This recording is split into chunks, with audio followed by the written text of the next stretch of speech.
Voces del daño cerebral, un podcast de Fundación GMP con información de utilidad para personas con daño cerebral adquirido y sus familias.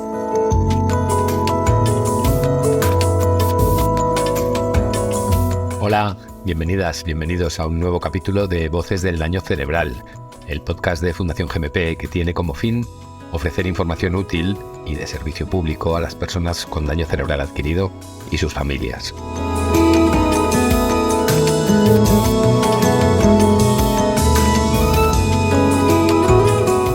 A lo largo de los 2 años y medio de vida de este podcast, hemos tocado, y seguiremos haciéndolo, las cuestiones que creemos más interesantes para el colectivo de personas con DCA y su entorno. Hemos hablado de prevención y rehabilitación, por supuesto, pero también de volver a trabajar, de recuperar la vida sexual, de asociacionismo, de todo aquello que hemos creído orientado a fomentar una inclusión real y efectiva.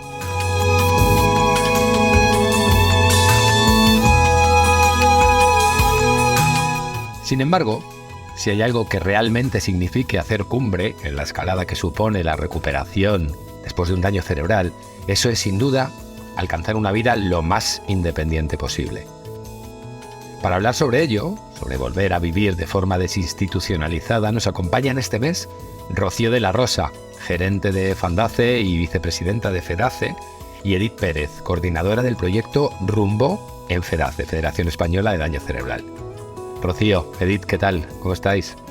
Hola, muy bien. Buenos días, muy bien, gracias. Buenos días, muchísimas gracias por acompañarnos en este capítulo de Voces del Daño Cerebral, que creíamos ya que era interesante empezar a hablar ya de vida independiente después de un daño cerebral, y qué mejor que hacerlo de vuestra mano y poder ahondar un poquito también en ese proyecto Rumbo que se está llevando a cabo desde diversas entidades sociales que trabajan en el ámbito de la discapacidad y la vida independiente. Rocío, la primera pregunta es obligada. ¿Es posible recuperar la vida independiente después de un daño cerebral? Podría decirte que viene a ser como un poco la pregunta del millón. En realidad, esa pregunta no tiene una respuesta categórica, no te puedo dar una respuesta sí o no. El daño cerebral es tan complejo y tan específico que el poder recuperar la vida independiente va a depender tanto del caso concreto que no podríamos dar una respuesta.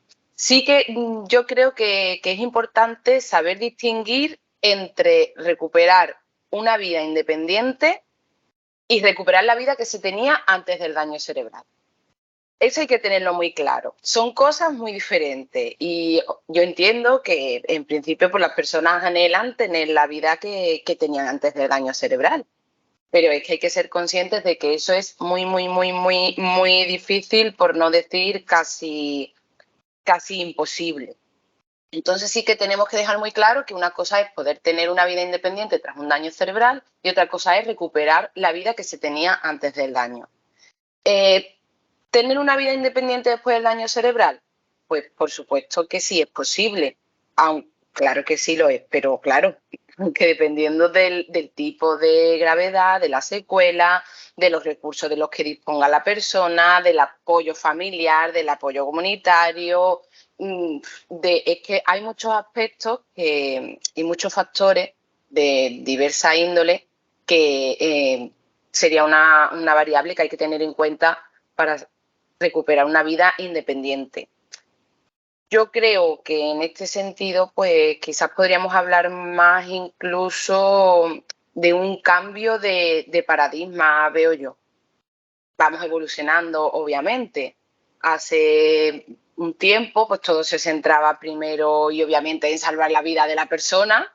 Está claro, primero tenemos que salvar la vida de la persona, que en muchos casos ha estado la vida en peligro. Y después, pues, vamos a conseguir todos los recursos para la rehabilitación integral. Nos centramos muchísimo en la rehabilitación, tanto la familia como la persona quieren rehabilitarse. También en el apoyo y la atención a la familia, pero ahora sí que yo creo que estamos pasando una fase en la que se está trabajando por llegar ese pasito más lejos y por conseguir que en la mayoría de casos posibles, pues la persona con daño cerebral tenga una vida independiente. Ya no es solo salvar la vida, tener una rehabilitación, sino que ahora queremos también tener una vida independiente. Un poco también es la madurez que está siguiendo la atención a las personas con daño cerebral y el movimiento en sí, que como sabes, somos los que en mayor medida estamos atendiendo a las personas con daño cerebral.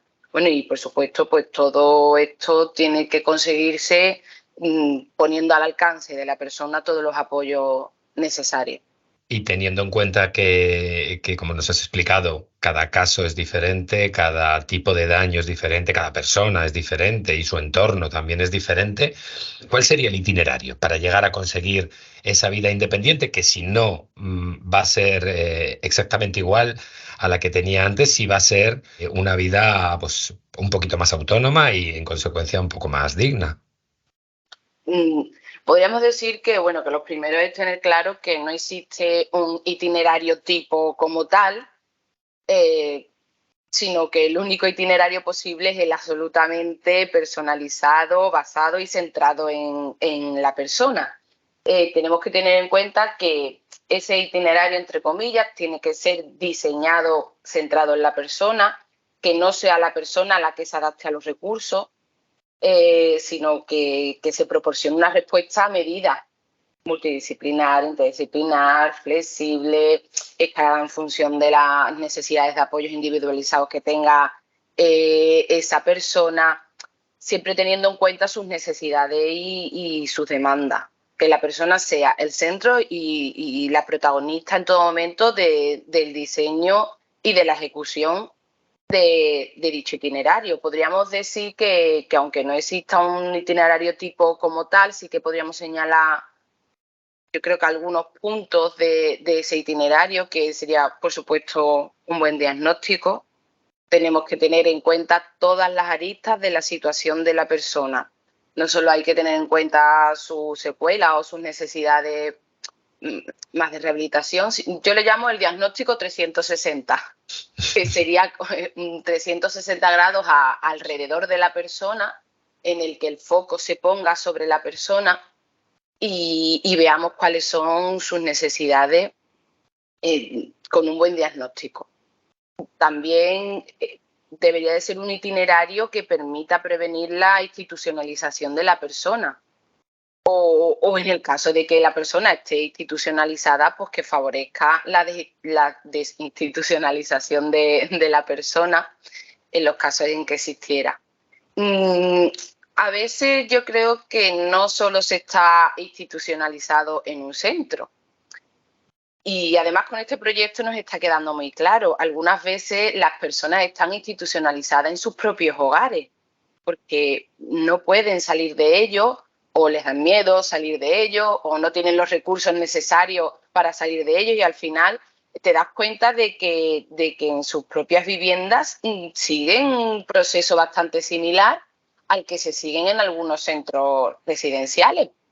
Y bueno, esto también hay que tenerlo en cuenta porque a la hora de trabajar la institucionalización, muchas veces también tenemos que analizar la propia vivienda de la persona. También sería, yo creo, necesario que en este itinerario se fomente, por supuesto, la vida en comunidad y la conectividad de la persona. Las tecnologías hoy en día juegan un papel muy, muy importante en la vida independiente de las personas. Y ya a la hora de diseñar los itinerarios sí que debemos de tener en cuenta los medios tecnológicos con los que podemos contar para que nos facilite esa vida independiente de la persona. También creo que el itinerario debería abarcar muchos aspectos de la vida. No solo los aspectos de la vida privada, sino también los aspectos de la vida pública. Algunas veces se nos olvida que, bueno, que somos seres sociales y que necesitamos tener una vida pública, una vida en comunidad, y en ese itinerario también es necesario que se tenga en cuenta ese aspecto. Te voy a poner un ejemplo. ¿Cuántas veces se queda para hacer alguna, yo qué sé, una cena con una persona que tiene daño cerebral y siempre se queda en la casa de la persona que tiene daño cerebral porque es mucho más fácil, es mucho más cómodo y lo tiene todo adaptado. Al final nunca sale de su casa. Sí, se reúne con amigos o con familiares, pero también le apetecerá de vez en cuando salir a esa persona a ir a otros sitios. Entonces es muy importante no solo tener en cuenta la vida privada de esa persona, sino también la posibilidad de su vida en comunidad. Y a la hora de realizar el itinerario, pues también es importante que consideremos eso y que se diseñen los apoyos necesarios para que esa vía también se pueda desarrollar, la de la vida en comunidad. También sería necesario que en el itinerario contemple que se generen soluciones innovadoras, que muchas veces nos cuesta porque estamos en el día a día y nos cuesta innovar porque requiere mucho tiempo, pero sería importante generar soluciones innovadoras y también que se promuevan, no solo se promuevan las acciones más paliativas, que estamos acostumbrados en ese sentido, sino también más preventivas. Hacer un diagnóstico del entorno de la persona e intentar paliar y prevenir todo aquello que pueda hacer que su vida no sea independiente. Por supuesto, el itinerario siempre tiene que tener los cuidados y los apoyos necesarios, que suele ser lo más costoso, y que sean de calidad y altamente especializados. Como sabes, el daño cerebral requiere de una alta especialización y formación y desde el movimiento y desde las entidades de FEDASE no se contempla hacerlo de otra forma que no sea con una alta especialización. Y bueno, por supuesto, tiene que facilitar una vida plena, una vida independiente, una vida autónoma, una vida participativa. Al final es la vida que todas las personas tengan o no tengan daño cerebral quieren tener. Todos queremos tener una vida plena en la que podamos ser medianamente independientes, que podamos ser autónomos, que podamos participar. O al final el itinerario lo que tiene que facilitar es todo eso, que es lo que quiere cualquier persona. Y bueno, ya de paso, sí, con todo eso generamos un conocimiento, generamos una experiencia que nos sirva para crear buenas prácticas y que se pueda replicar en todos aquellos casos que quieran tener una vida independiente y que se quiera crear un itinerario, pues muchísimo mejor. Te quería comentar algo. Para conseguir esa tan deseada vida independiente hay que realizar también una educación y personalización de la vivienda. Tenemos que adecuar los espacios, tenemos que evaluar junto a las personas, eso es súper importante siempre, junto a las personas con daño cerebral, las necesidades de apoyo que tienen en sus actividades de la vida diaria. Y yo creo que también deberíamos de valorar los servicios y los recursos complementarios que hay en el entorno para propiciar esa vida independiente. Hablabas antes del papel de las familias, la familia como un pilar importante dentro de ese viaje hacia la vida independiente. Imagino que los miedos, la sobreprotección, todo eso desempeñará un papel curioso también. ¿De qué manera se trabaja desde las organizaciones con el núcleo familiar? Estás en lo cierto. Te voy a decir una frase que yo sé que está súper manida y súper utilizada, pero es que es absolutamente real. No hay personas con daño cerebral, sino familias con daño cerebral. Y bueno, por supuesto, la familia es una de las variables con las que hay que contar a la hora de diseñar ese itinerario del que hemos hablado antes y con las que hay que trabajar, porque en muchos casos son agentes facilitadores para conseguir los objetivos. Bueno, como tú ya sabes, nuestras entidades están lideradas e impulsadas en la mayoría de los casos por las propias familias de las personas que tienen un daño cerebral y que en la filosofía y el sentido de nuestras entidades ya va implícito el trabajo a nivel familiar desde los comienzos. Es cierto que a veces pues, existen ciertos recelos por parte de la familia, pero que son lógicos. Yo creo que a mí incluso me preocuparía que no existiera ese recelo por parte de la familia, porque me daría que pensar, no sé si voy a poder contar con la familia, porque las familias son bastante participativas y si no existiera esa participación me preocuparía.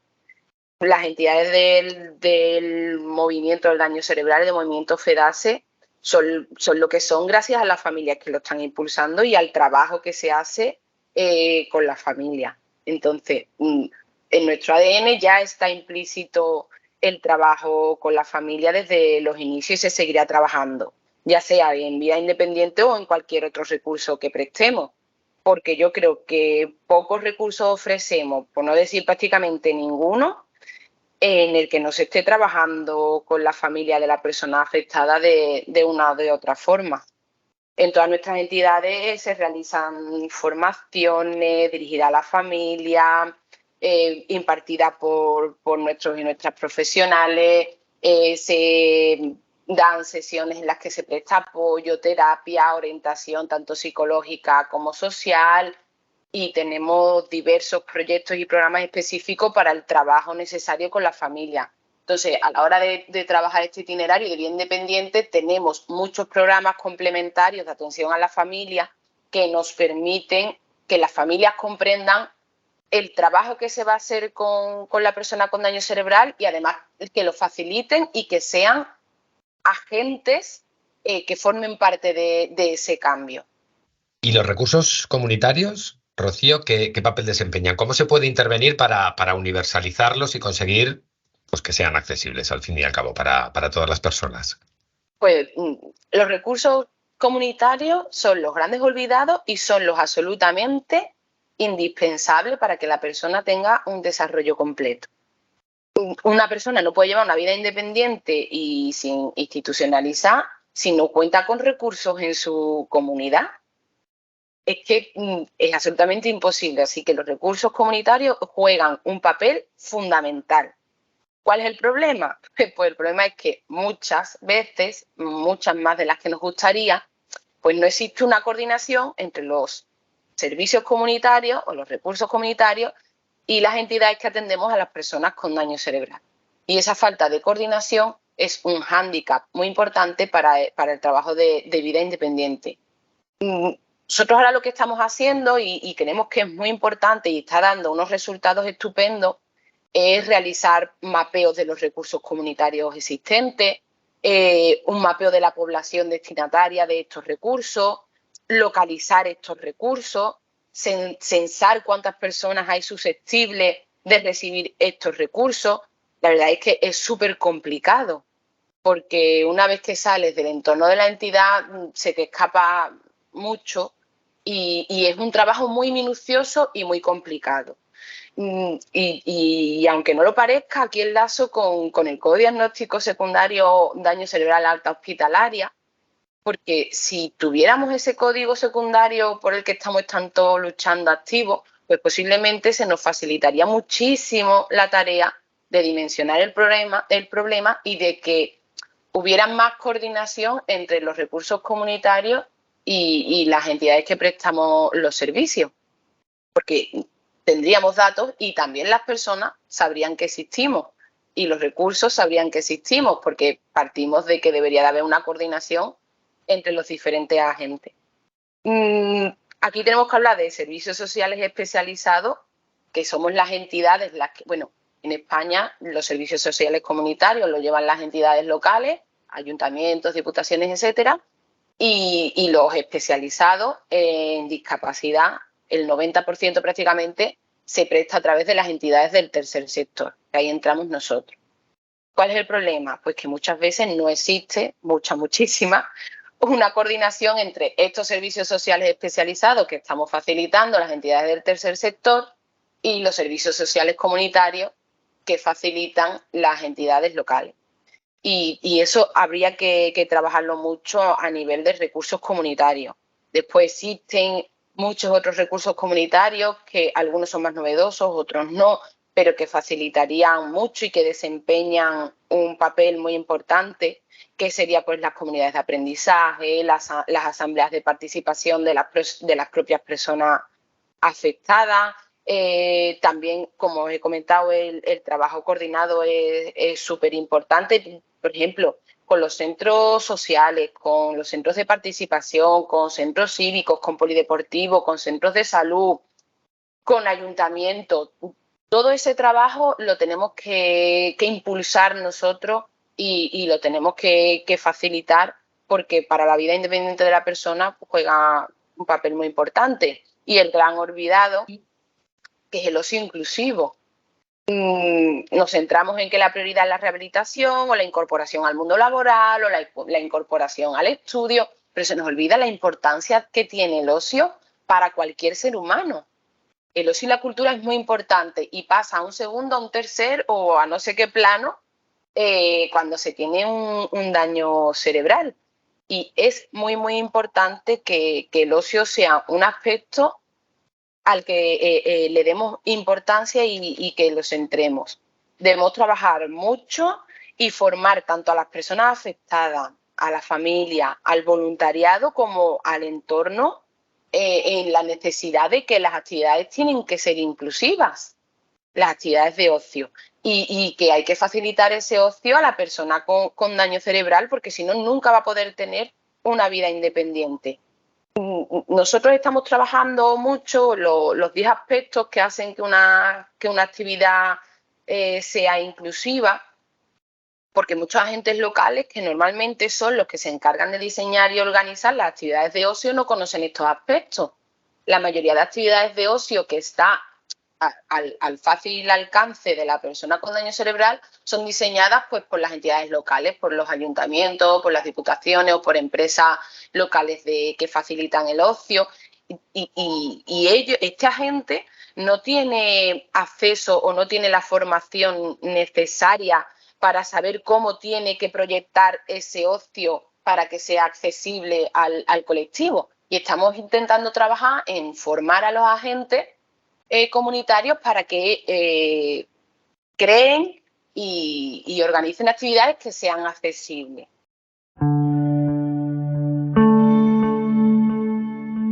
Desde que comienza el servicio de ayuda personal, me a aprovechar tranquilidad y dispongo de más tiempo para comer tranquila y tengo más autonomía. Vicky, usuaria de servicio de acompañamiento personal.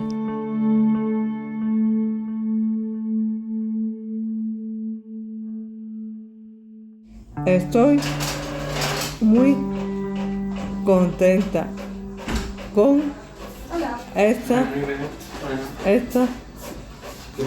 servicio de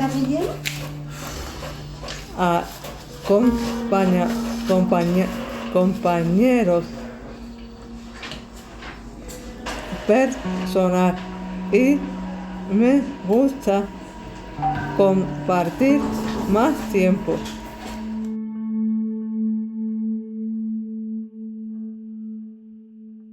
Todo esto que me estás contando, me lo estás contando probablemente desde el punto de vista de las ciudades, pero ¿qué pasa en el entorno rural? Supongo que todo esto se complica mucho, ¿no? ¿O no? ¿Es más sencilla la promoción de la vida independiente en el entorno rural o no? Tenemos que ser sinceros y si en el plano de las grandes ciudades o medianas o pequeñas, me da igual, todo esto es complicado, en el entorno rural es mega complicado. Si en ocasiones ya las personas con daño cerebral ven vulnerados sus derechos de participación y de inclusión, no te digo cómo lo ven en las zonas rurales. Tenemos que tener en cuenta, no sé si 2 o 3 aspectos que son súper importantes. El primero yo creo que es que en las zonas rurales hay menos información. Hay menos recursos, hay menos información. Después hay menos apoyos. Tenemos que ser conscientes que cuanto más grande es una comunidad, más apoyos tiene, cuanto más pequeña es, menos apoyos tiene. Y después, un tercer punto, y es que hay menos recursos. No se dispone de los mismos recursos en una zona rural que en una zona urbana. Esto es totalmente cierto.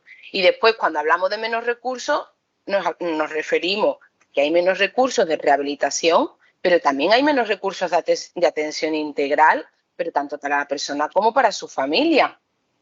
Y esto algunas veces lleva a que la persona, además, todas las entidades estarán de acuerdo conmigo en que muchas personas eligen entre seguir en su entorno o recibir rehabilitación. Si siguen en su entorno rural, saben que no pueden recibir rehabilitación o van a recibir una rehabilitación de mucha menor intensidad que si vivieran en un entorno urbano, pero hay que elegir. Y es muy duro decir que en la mayoría de los casos siempre gana la opción de quedarse en el entorno. Pocas personas de los entornos rurales abandonan su entorno en busca del recurso.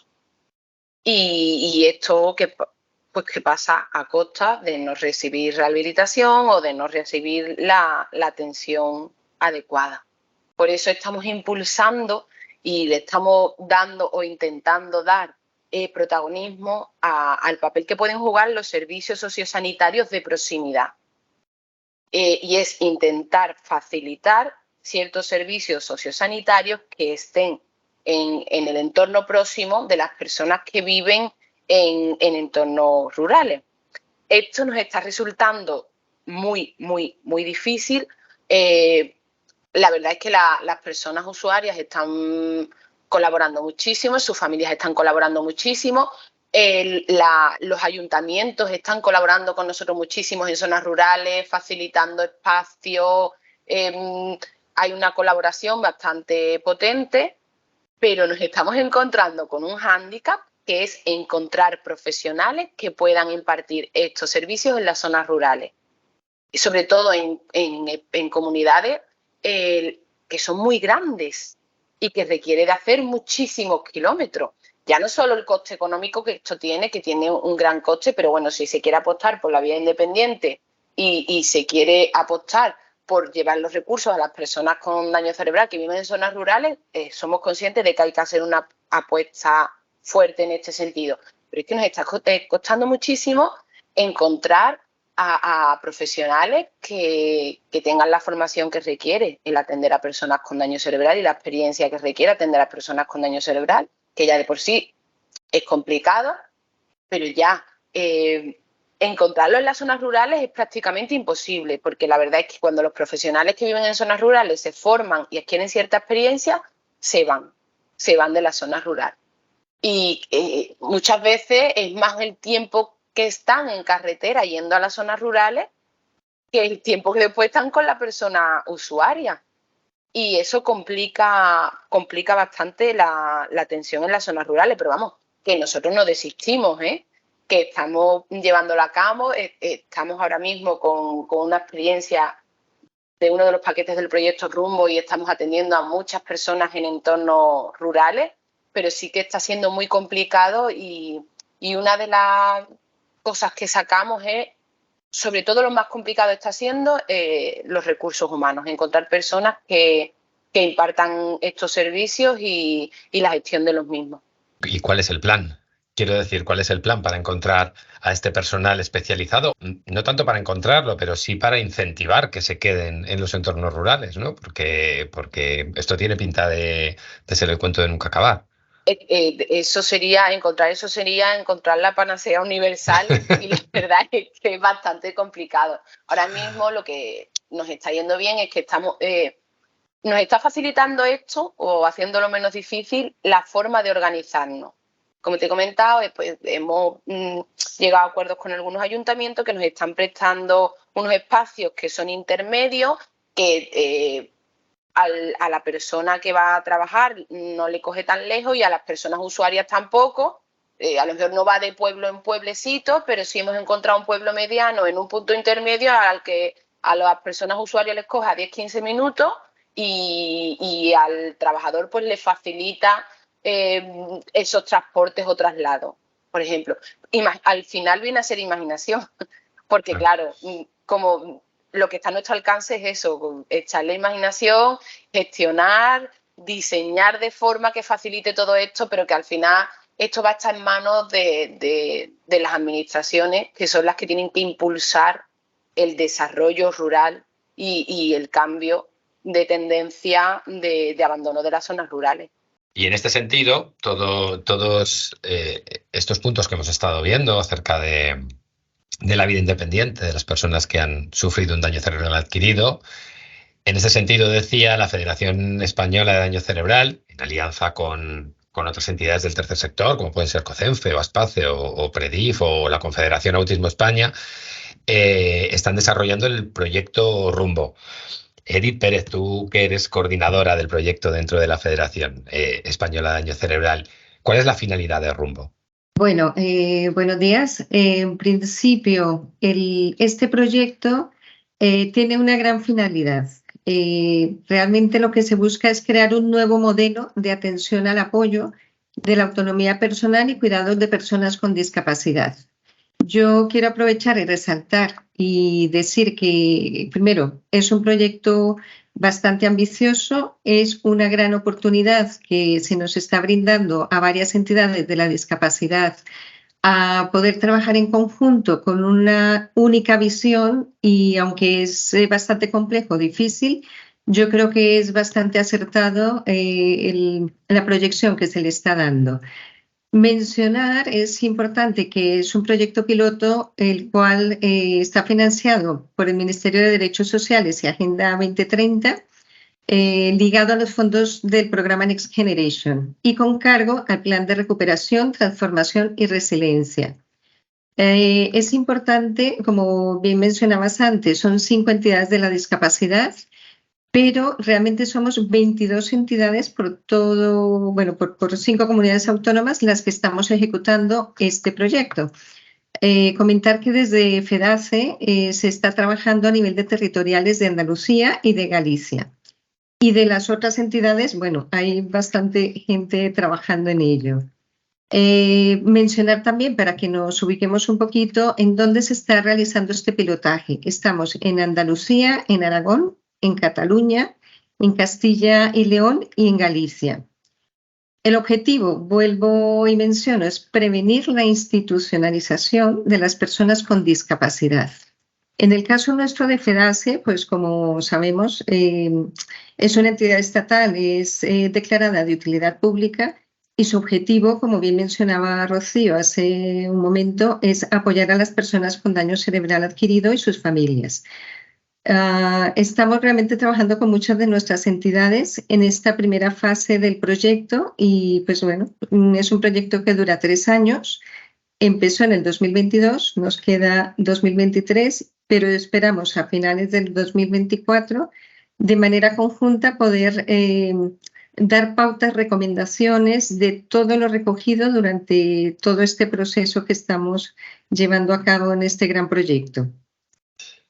Sí, esto que mencionas ahora mismo, de esas conclusiones derivadas del objetivo de prevención de la institucionalización, se van a resumir, ¿no?, en una guía de procesos para la transformación de centros de atención y así dirigirnos, ¿no?, hacia el fomento de la vida independiente, que va a ser la que va a marcar las líneas de trabajo de cara a generar un modelo único de atención en ese año 2024 que mencionas. ¿Podrías adelantarnos algo de por dónde van a ir esas líneas de trabajo? Vale, bueno, primicia como tal no os puedo dar porque estamos en fase de pilotaje, pero bueno, vamos viendo varios puntos y que nos irán guiando hacia esa guía. Mencionar que esto de la transformación de centros que se espera buscar es solamente uno de los objetivos en los que estamos participando desde FEDACE. Son muchos más, pero digamos que todo va orientado hacia la promoción de autonomía y vida independiente. Y respecto a la transformación de centros, comentar que estamos realizando, otra compañera terapeuta ocupacional y yo, unas visitas a distintos centros de atención al daño cerebral adquirido. Varios centros son nuestros de la Federación, asociaciones creadas por familiares, por profesionales y personas con daño cerebral adquirido, que viven de primera mano pues toda la problemática y que han ido surgiendo y mejorando en su rehabilitación. Y hemos visitado también al CEADA, que es el Centro Estatal de Daño Cerebral Adquirido, que representa a nivel estatal, es el centro especializado. Y en este momento, una vez realicemos todas las visitas, estamos recolectando los datos, sí que os puedo adelantar qué estamos mirando, en qué nos estamos fijando, porque es lo importante. Estamos viendo los recursos que se necesitan, los equipos de profesionales por los cuales se está conformando y trabajando estas actividades dentro de cada centro. Y un punto clave e importante que yo quiero resaltar es la accesibilidad universal. Es decir, no solamente la parte física de los centros, las adaptaciones, que es lo típico que miramos, si hay una rampa, si hay un ascensor, si hay una escalera, que es fundamental, desde luego, en cualquier persona con discapacidad, que no haya barreras, que no existan esas barreras.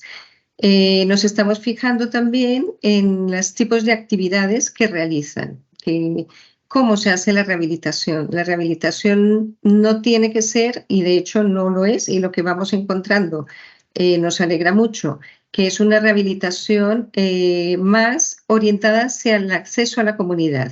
Es decir, esa primera fase hospitalaria donde tienes maquinaria, tienes personas vestidas de blanco, como tiene que ser, claro, atendiendo a las personas con discapacidad, pues ya nos vamos encontrando en nuestras asociaciones, pues los equipos tendiendo hacia la multidisciplinariedad, más que la interdisciplinariedad.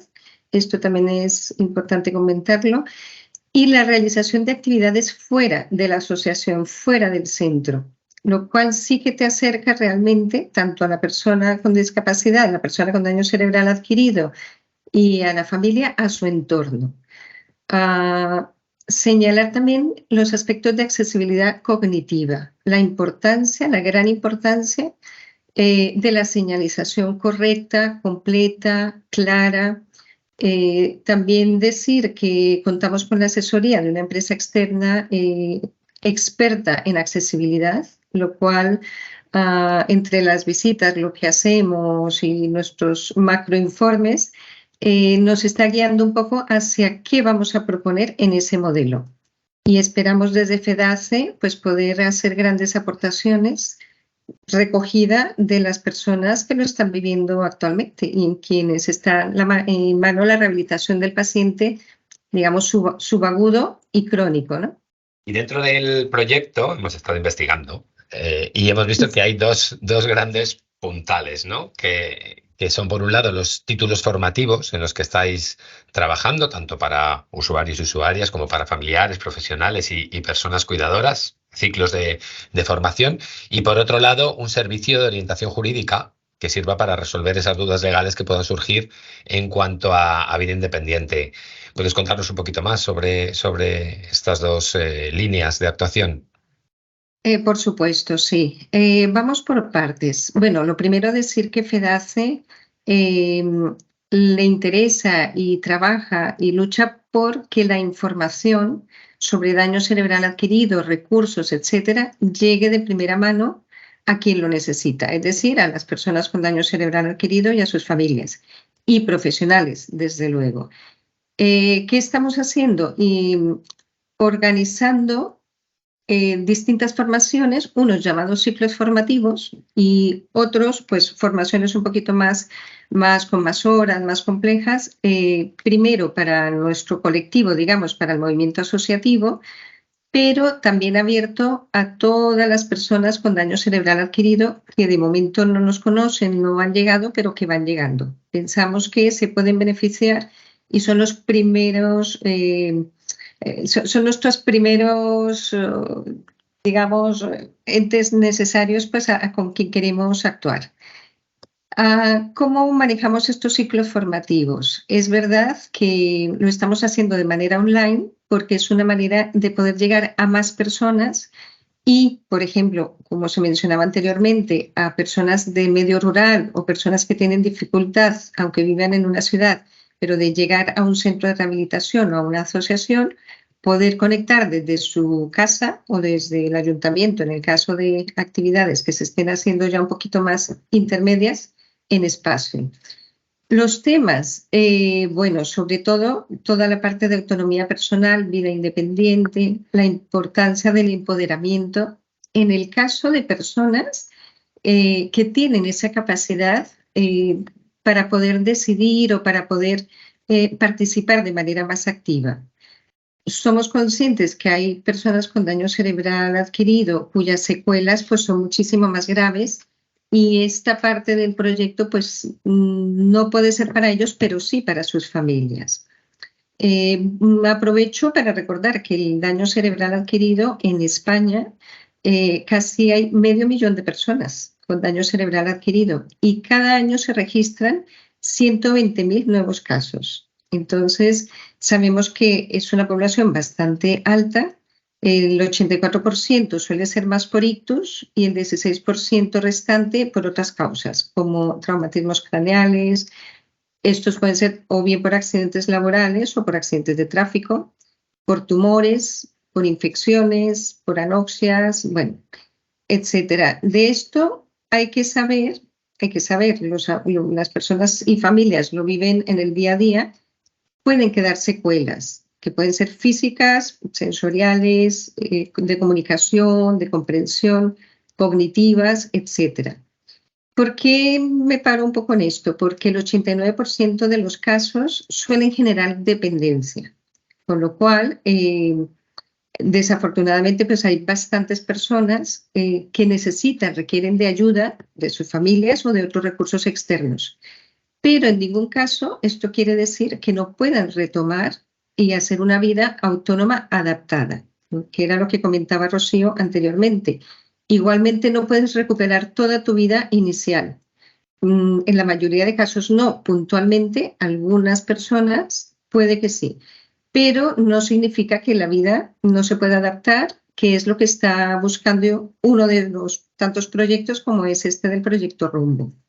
Estos datos que os he comentado son del año 2020 del INE, de la encuesta de discapacidad, autonomía personal y situación de dependencia. Básicamente, para retomar las formaciones, las estamos orientando hacia temas jurídicos también, hacia autonomía personal, como comentaba anteriormente, y hacia empoderamiento. Buscamos el apoyo y la asesoría de entidades expertas y también participan personas de nuestras asociaciones para que tengan la voz y nos hablen en primera persona de sus necesidades, o personas que, por ejemplo, han tenido un daño cerebral adquirido y viven con él y tienen una vida autónoma. Entonces nos va muy bien porque son ellos los primeros y los mejores que pueden explicar cómo se puede superar el daño cerebral adquirido. Respecto al servicio de orientación jurídica, comentar que es un servicio de asesoramiento. Es un servicio gratuito, también es para las personas con daño cerebral adquirido y sus familias. Nos consultan también profesionales y bueno, tenemos muchísimas consultas. Se hace mediante un correo electrónico que aprovecho y lo digo por si alguien nos escucha y nos desea hacer consultas. El correo electrónico es orientacionjurídica@fedace.org. ¿Qué se busca con el servicio? Pues acercar a las personas que no tienen la posibilidad de hacer una consulta. Claro, esto no, también aclarar que no es un gabinete de abogados, que no es un consultorio, pero sí, por lo menos orientar en una primera medida sobre, bueno, las dificultades que tengan a nivel jurídico. Y la verdad que estamos teniendo bastante éxito y estamos súper contentos, ya os digo, por la acogida que va teniendo y porque vemos que podemos estar solucionando y ayudando a las personas que nos consultan. No sé si he contestado a tus preguntas. Yo creo que perfectamente, Edith. Vale, ya para terminar, dabas una dirección de correo electrónico. También esta pregunta es para Rocío. Vamos a ponernos en la situación de que una familia está pensando ya o está valorando la posibilidad de que a un futuro a medio o largo plazo su familiar pueda recuperar esa vida independiente. ¿Qué tienen que hacer? ¿Dónde se tienen que dirigir? Supongo que tendrán que hablar con sus organizaciones de referencia territoriales o existe algún punto de información en el que puedan conseguir respuestas.